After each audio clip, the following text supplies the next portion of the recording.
Good morning, Motai. Yesterday we started speaking about some of the halachot of chazara, which means returning a food after it's been taken off on Shabbat from the heat source to put it back on that same heat source. So we spoke about some of the conditions to permit chazara on Shabbat.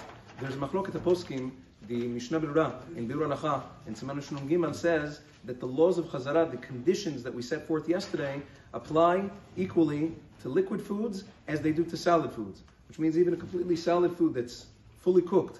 The halacha is, according to the Mishnah Berurah, according to Ashkenazim, they wouldn't be allowed, just like you need Tanai Chazara, you can't put it on the ground. Ashkenazim have a few more conditions that we didn't speak about. They have to hold it in the hand and have kavanah to put it back. But the halacha is for them, they wouldn't be able, just like sometimes you see among the Sfaradim, as I'll explain in a moment, to take something out of the fridge or off the floor, whatever it is, and put it on the plata or put it on the blech. According to the Mishnah Berurah, as the way he explains the Pri Megadim, that's asur. You would need Tna'ei Chazara the same way. The only way the Ashkenazim are mekel is to put, for instance, something fully cooked and dry, like a kugel, on top of a full pot of food. Let's say you have a pot of cholent already on top of the plata or on top of the blech.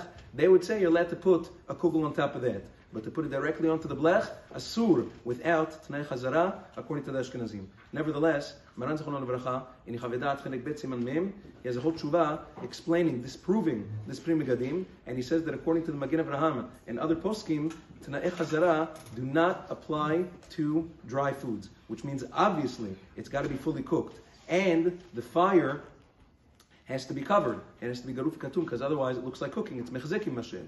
But the halacha is, if it's a fully cooked dry food, for instance, meat or chicken, rice, kugel, whatever it is, the halacha over there is that even if it's al gabe karka, even if it's on the ground, or a little bit more normal in our times is to take it straight out of the fridge, according to Maran Zechron Levracha, the halacha is that you can take it directly out of the fridge and put it directly onto the plata or onto the blech without needing the rest of Tana'ei Chazara. Many Poskei Sfarad disagree with Maran Zechron Levracha. Nevertheless, that seems to be the common minhag, the prevalent minhag among the Sfaradim, like the Chavedat. But again, there are some Poskei Sfarad, Agon Chaim Tzion, Agon Rav Masas in Shem Shumagin, disagrees with Maran Zechron Levracha. But at the end of the day, that seems to be the prevalent minhag by the Sfaradim. Ashkenazim do otherwise, like we just said before. Yom Tov Hatzlacha.